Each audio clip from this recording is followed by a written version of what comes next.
দোস্ত, তুই কি কিছু শুনেছিস? আমি বললাম, না তো, কি হয়েছে? আজ সকালে তুই ইন্টার ফার্স্ট ইয়ারের এক মেয়ের সাথে কথা বললি না, 10-15 মিনিট? আমি বললাম, হ্যাঁ, তো কি হয়েছে? কি হবে আবার?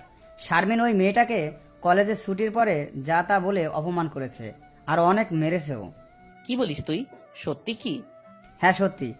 আমি কি তোকে মিথ্যা বলেছি কখনো? আমি বললাম, না, মিথ্যা তো বলিসনি। আচ্ছা, ঠিক আছে, এখন শুনেন কাকে শারমিন মানলো আর ওই মেয়েটাকে। আমাদের ভার্সিটিতে কলেজও আছে। আজ সকালে কলেজের ক্লাসের দিকে গিয়েছিলাম। ওখানে গিয়ে দেখি আবিরের বোনকে। আবির হলো আমার বন্ধু। প্রায় 1 বছর থেকে ওর সাথে কথা হয় না। আমি মেয়েটার কাছে গিয়ে বলি, তুমি আবিরের বোন না? 2 বছর আগে দেখেছিলাম, তাই আমি শিওর না। মেয়েটা বলল, হ্যাঁ, কিন্তু আপনি কে? আমি বললাম, আমি তোমার ভাইয়ের ফ্রেন্ড পলক। এরপরে মেয়েটা বলল, হ্যাঁ, এখন চিনেছি। এরপরে ওকে জিজ্ঞেস করলাম, কেমন আছো? ভাই কেমন আছে? বাসার সবাই কেমন আছে? তোমার ভাই কোথায়? এখন এরকম আরো অনেক কিছুই বললাম। আর ও উত্তর দিল।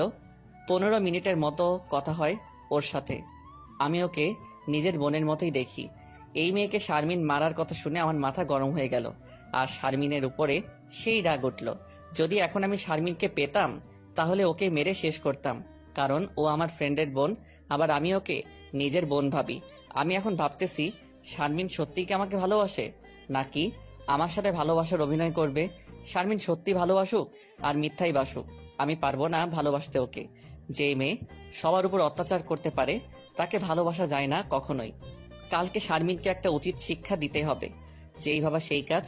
পরের দিন সকালে আমি ক্লাসের সামনে দাঁড়ায় আছি, আম গাছের নিচে শারমিনের অপেক্ষায়।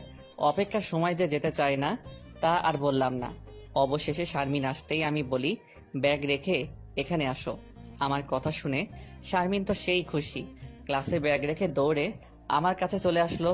আর ওর পিছু পিছু ওর বান্ধবীরাও চলে আসলো। আমি বললাম, কালকে কাকে মারছো? আমি তো বলছি, তোমার সাথে যে কথা বলবে তাকেই শিক্ষা দিব। আমি যে তোমাকে ভালোবাসি তা কতভাবে বোঝাবো? যাকে মারছো সে আমার বন্ধুর বোন হয়, মানে আমারও বোন। তো কি হয়েছে? তোমার সাথে হেসে কথা বললো কেন? আর তুমি হেসে হেসে কথা বললা কেন? এই কথা বলার সাথে সাথে ঠাস ঠাস করে দুটো চড় দিলাম শারমিনের গালে। সাথে সাথে সাদা গালে 5-5টা 10টা আঙ্গুলের দাগ হয়ে যায়।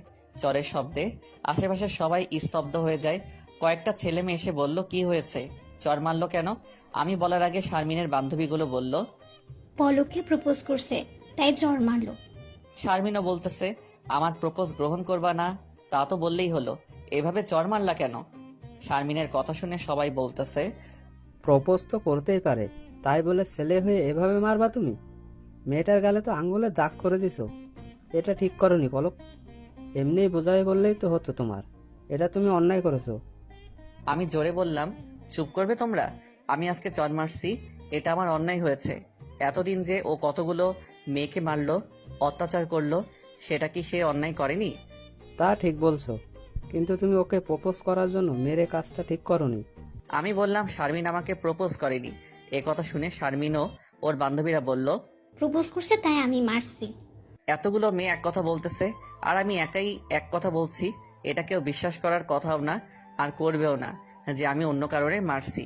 অনেকে আমাকে অনেক কথা বলে চলে যাচ্ছে, আর বলতেছে ভবিষ্যতে যেন এমন না করি। আমি বোবার মতো দাঁড়িয়ে আছি এখন, কারণ প্রমাণ থাকা সত্ত্বেও প্রমাণ দিতে পারতেছি না। কারণ আবিরের বোনকে এনে যদি প্রমাণ দেই, তাহলে বোনকেও অনেকে অনেক কথা বলবে, সেও লজ্জাবোধ করবে। তাই আমি কিছু না বলে দাঁড়ায় আছি। সব ছেলে মেয়েগুলো সরে যাচ্ছে, আর এক একজন এক এক কথা বলতেছে।